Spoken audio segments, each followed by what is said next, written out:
Rahimani wa rahimakumullah. Tak besar-besarnya kita memanjatkan puji dan syukur kita kepada Allah yang begitu banyak mencurahkan nikmat-Nya, karunia-Nya kepada kita semua, sehingga kita bisa hadir pada sore yang berbahagia ini dalam rangka melaksanakan salat asar berjamaah.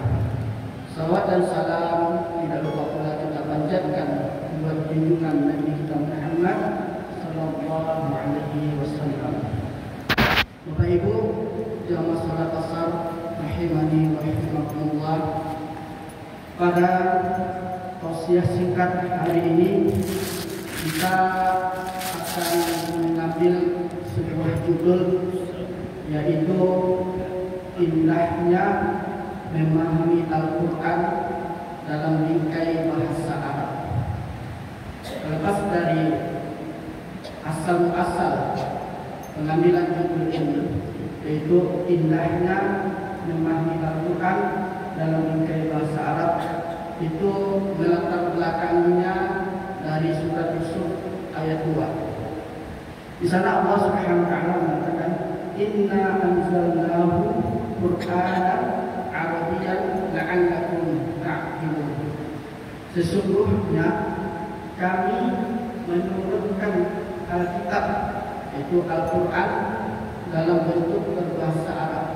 Mudah-mudahan kalian paham dan mengerti. Dari sinilah berangkat judul kita pada sore hari ini, bahwasanya Al-Quran yang kita baca setiap hari itu bisa kita pahami, bisa kita tadabburi melalui bahasa Arab. Tanpa bahasa Arab kita tidak akan bisa atau sulit memahami yang namanya Al-Quran dan hadis Nabi sallallahu alaihi wasallam.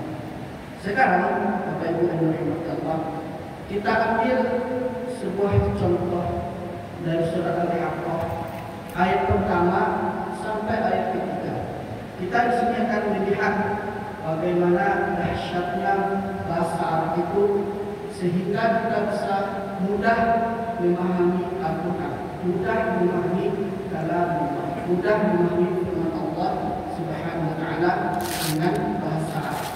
Di sini Allah Subhanahu wa taala dalam surah Al-Haqqah mengatakan, Al-Haqqah mal-Haqqah wa ma adraka mal-Haqqah. Ayat pertama Allah mengatakan Al-Haqqah. Al-Haqqah ini Bapak Ibu yang dirahmati Allah, dikatakan ismun min asma'il qiyamah, nama di antara nama-nama hari kiamat, yaitu Al-Haqqah. Sekarang kita akan meninjau dari sisi bahasa Arab. Kenapa sampai Al-Haqqah itu dinamakan hari kiamat? Di sini Al-Haqqah di dalam bahasa Arab disebut dengan sighah al-mubalaghah. Bentuk mubalaghah itu artinya berlebih-lebihan. Di sini kalimat Al-Haqqah itu berasal dari kalimat haqqa yahiqqu, itu artinya haqqun. Makanya di sini ada para ulama tafsir menjelaskan, dinamakan Al-Haqqah berasal dari kalimat haqq, yang maknanya adalah haqqa wa'du rabbih wa haqqa wa'idu rabbih. Artinya adalah benar-benar dan terrealisasinya janji Allah terhadap orang-orang beriman, yaitu syurga, dan benar-benar terrealisasinya ancaman Allah untuk orang-orang kafir yang mengingkari hari kiamat dan mengingkari atau menisahkan ayat Allah. Makanya disebut dengan Al-Haqqah, yaitu hari kiamat, karena pada hari kiamat tersebut semuanya hak, yaitu semuanya benar, baik yaitu janji Allah tentang surga, janji Allah tentang tentang neraka Allah Subhanahu wa taala, dan janji Allah pula untuk orang-orang beriman tentang surganya, dan ancaman Allah juga buat orang-orang kafir, yaitu neraka Allah Subhanahu wa taala. Makanya dinamakan Al-Haqqah itu hari kiamat. Lalu di ayat yang kedua Allah mengatakan mal-Haqqah. Ma di sini di dalam istifham litta'zim, yaitu sebuah pertanyaan tapi bentuk pengagungan. Jadi dari sinilah kita memahami al-haq, apa itu al-haq. Dari bahasa Arab tadi, dari kalimat istifham litta'zim ini bisa kita pahami, bisa kita mengerti bahwasanya hari kiamat itu adalah perkara yang sangat agung, perkara yang sangat besar. Dari kalimat al-haq tadi, itu namanya istifham litta'zim, namanya Bapak yang dirahmati Allah. Lalu di ayat yang ketiga Allah mengatakan wa ma adraka mal haqqah. Dan apa arti wa ma adraka ini? Mungkin bisa di ayat lain Allah mengatakan adra. Kemudian di ayat lain Allah mengatakan yudrik. Apa perbedaan antara adra dengan yudrik? Kalau adra itu Bapak Ibu dalam bahasa Arab namanya fi'il madhi yang menunjukkan Allah mengatakan wa ma yudrika la'ama sa'ata takunu qariba. Allah menggunakan sifat yudri. Sedangkan di surah Al-Haqqah ini Allah menggunakan adra. Perbedaannya adalah di sisi bahasa.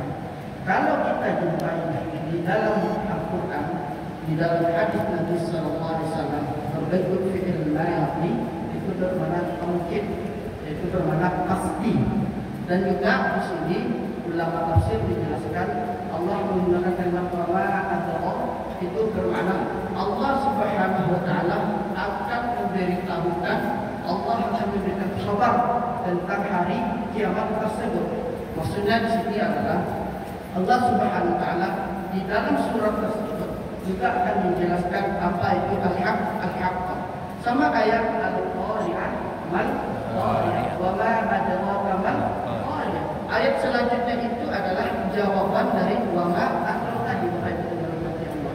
Begitu pula dalam surat Al-Qadar, inna anzalnahu sebut dalam surat Al-Qadar. Kemudian wa ma adraka mal lailatul qadar. Lalu Allah memberikan jawaban Lailatul Qadar khairum min alfi syahr. Itu adalah jawaban dari wa ma adraka tadi yang dirahmati Allah azza wa jalla. Jadi kalau yudri itu maknanya adalah Allah tidak memberitahukan, Allah sembunyikan maknanya, nanti akan Allah beritahukan pada hari kiamat nanti. Berbeda dengan Allah. Allah itu Allah beritahukan langsung kepada Rasul Sallallahu Alaihi Wasallam, yang mana jawabannya itu berada pada ayat berikutnya. Itulah bisa dapat disampaikan. Semoga ada manfaat untuk kita semua. Dan semoga Allah memberikan taufik dan hidayah kepada kita untuk memahami ayat Allah, memahami hadis Rasulullah SAW dalam memahaminya menggunakan ilmu alat yaitu bahasa Arab. Semoga Allah juga memberikan kepada kita semangat untuk mempelajari Al-Quran dan hadis Nabi SAW melalui bahasa Arab. Majelis subhanakallah wa bihamdika asyhadu an la ilaha illa anta astaghfiruka wa atubu ilaik. Assalamu alaikum warahmatullahi wabarakatuh.